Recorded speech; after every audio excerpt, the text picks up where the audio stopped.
Hello everyone. In this video tutorial, we will have a look at Anime Studio Motion Graph. The Motion Graph is a tool that allows the animator to tweak and polish animation with curves. This is where I spend most of my time when I do animation. One important note though, in Anime Studio, you need to have at least one keyframe in your scene to be able to use the Motion Graph. In this example, we will animate a traditional bouncing ball, but instead of doing this in the main window and the timeline, we will do it in the motion graph, so we can have a good grasp on how to use it. This is not how you would normally animate a ball in Anime Studio. Normally, you would animate the ball using the main window and timeline, then go to the motion graph to tweak and polish the animation. First, we go to frame 1. Then, with the ball layer and the transform layer tool selected, we simply click on the ball in the main window to create a keyframe. Then we open the motion graph. We now have a layer translation icon in the left pane of the motion graph editor. If you click on the icon, you can turn it off, turn on curve display, which shows a curve but does not allow for any editing, or you can turn on edit mode. With a layer translation keyframe, we get 3 lines. One is green, that one represents the Y translation, the ups and downs. One is blue, that one represents translation on the Z-axis, which in this case translates the circle forward and backward. Then we get a red curve, which represents the X translation axis, which moves the circle from left to right. Also note that you can change the frame position by simply clicking and dragging the keyframe. Let's move the frame indicator to frame 7.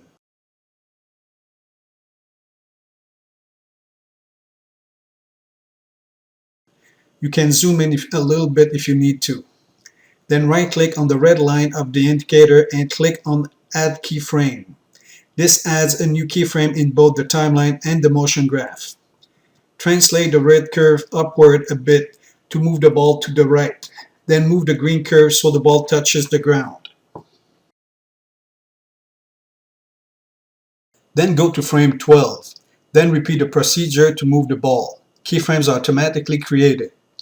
Do the same for frames 17, 21, 25, 28, 31, 33, and 35.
Create a curve as shown in the video. You may have noticed that the red curve is pretty much a straight line, while the green curve draws a sine wave that resembles the path on the main window. Now press the spacebar to preview the animation. We have the making of a pretty nice bouncing ball, but it looks very smooth, very floaty. We can fix this by converting our curves to Bezier splines. Select all the keyframes from frame 1 to frame 35. Right-click on one of the keyframes, then select Bezier from the list. As we do this, you may notice that the curves did not change, but that handles appeared. These handles will allow us to tweak the curves. Zoom in a little bit, then start pulling the handles, and watch what happens to the path in the main window. The path becomes smoother, more rounded. Also, make sure that you get an even distribution of the small dots. These dots represent frames on the timeline. Do the same for all the handles attached to the green curve on each side of the bottom keyframes. Do so until you get something resembling the path on the video.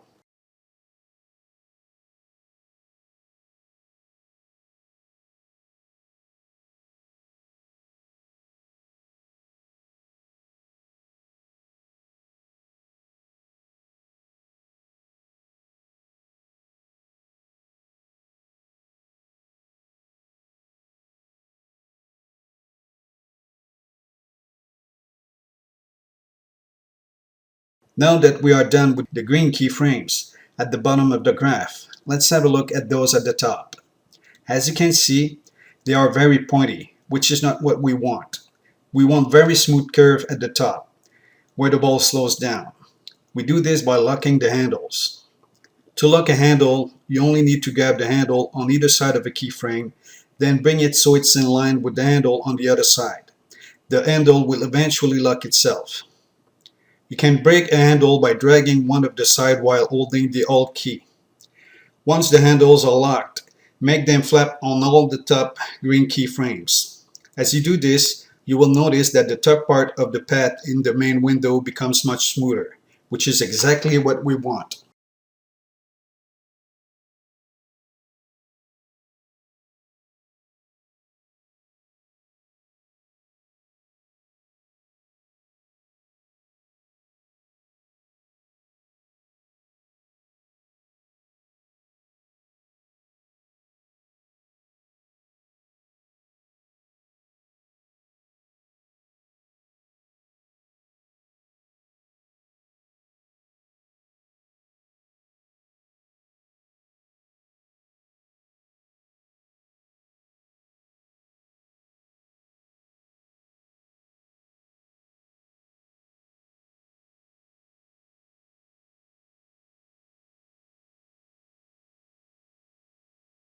Let's play the animation. Much better. But we still need to add some squash and stretch.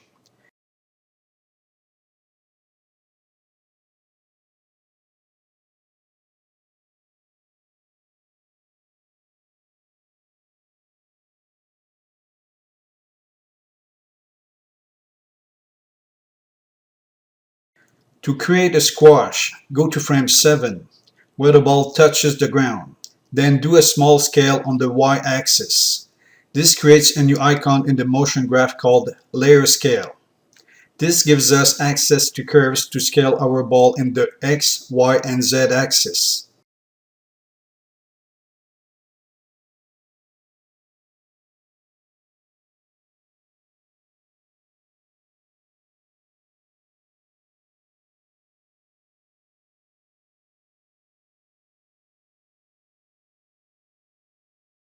You can drag the screen using a right click and drag to align the curves with the guidelines, which makes it easier to make precise adjustments.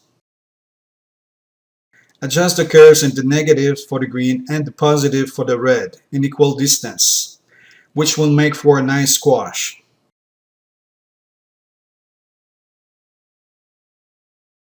Create a keyframe at frame 1, then bring the red and green curves to 0, which will remove any squash on the ball.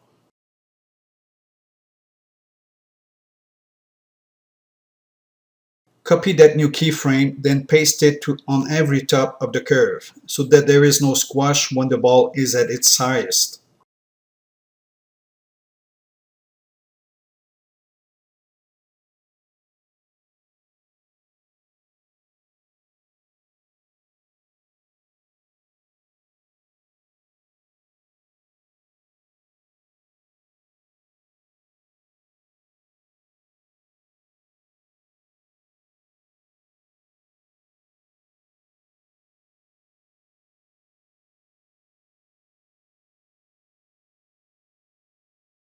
Next, copy-paste the squash at every position where the ball touches the ground, except at frame 35. No need to squash the ball there, since there is basically no more bounce at this point.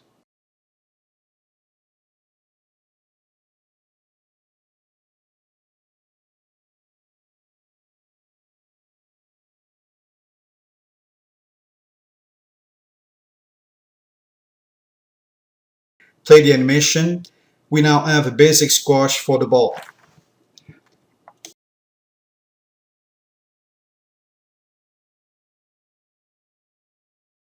But we now have the same amount of squash on every keyframe, which does not look natural. Let's fix this by adjusting the curves. Use the guides to help you. The less bound there is, the less squash is needed, so adjust the curves accordingly.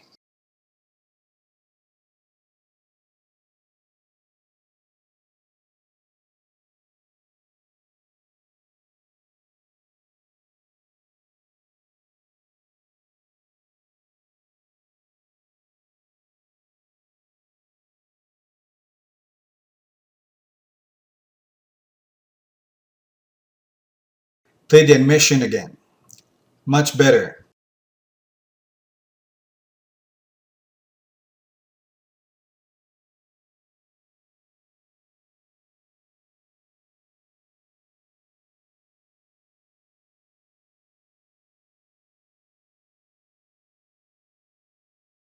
But now we need to fix some translation problems, since we changed the height of the ball on several keyframes by squashing it. Turn off the layer scale icon by clicking on it, and activate the translate layer icon again by double-clicking it. Go to the frame where the ball should touch the ground, and adjust the green curves on all of them.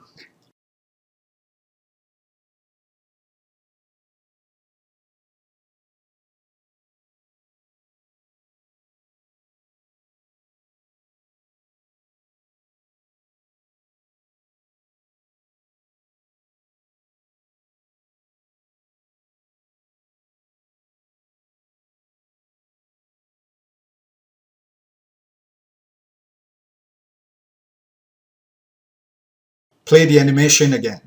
We now have a pretty decent ball with squashes. Now we need to work on the rotation of the ball.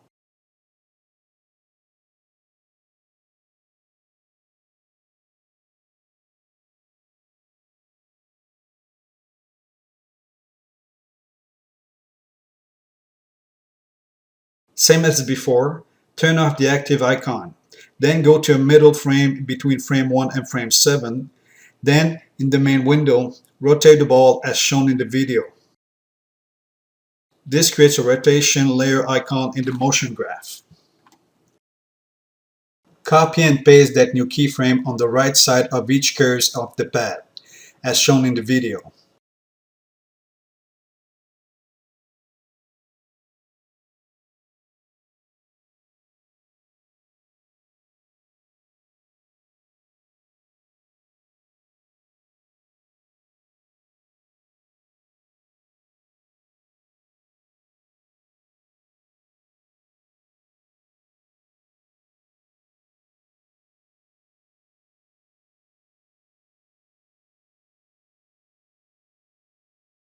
Then copy the keyframe at frame 0, then paste it at the frame where the ball touches the ground.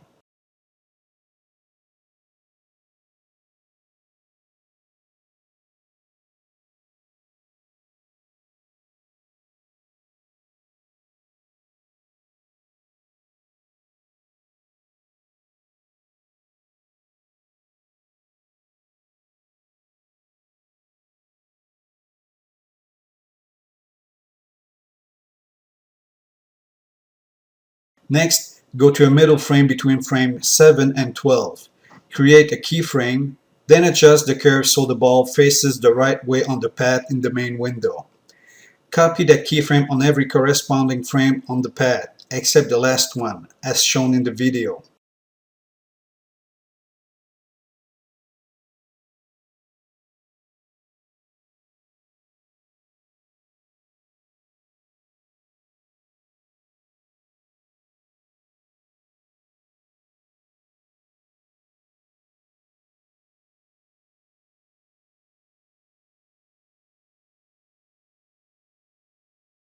Then copy-paste the appropriate keyframes where needed so the ball follows the path nicely, as shown.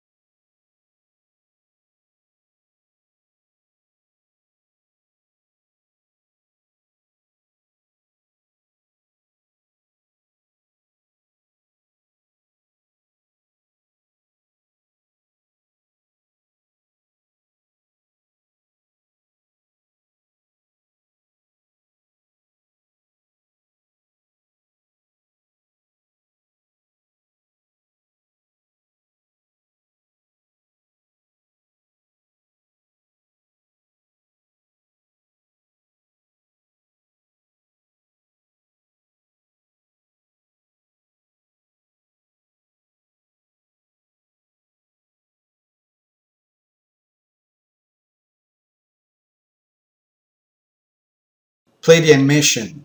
We now have a very cool and very dynamic bouncing ball animation.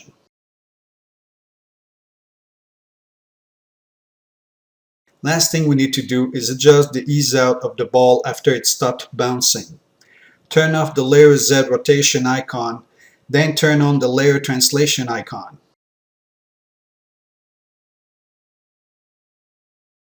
Select the keyframe at frame 48, right-click on it, and change its interpolation method to ease out. Then grab and drag the red curve left handle much further to the left, as shown. You may also want to zoom in on the right part of the pad, so you can see what is happening. As you move the handle to the left, the small squares, which represent the frames on the timeline, are getting bunched up to the right of the pad, making a nice ease out, meaning that the ball will slow down to a halt. You may also want to adjust the handle to the left, so the frames get more evenly spaced.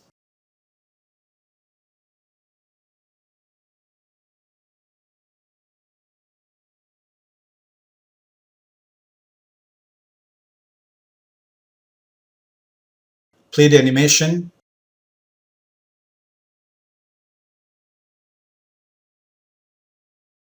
This is it. A really nice bouncing ball animation, entirely animated in the motion graph.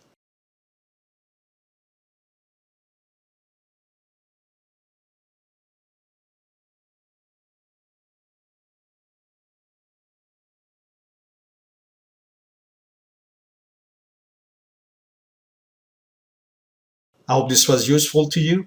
I will see you next time.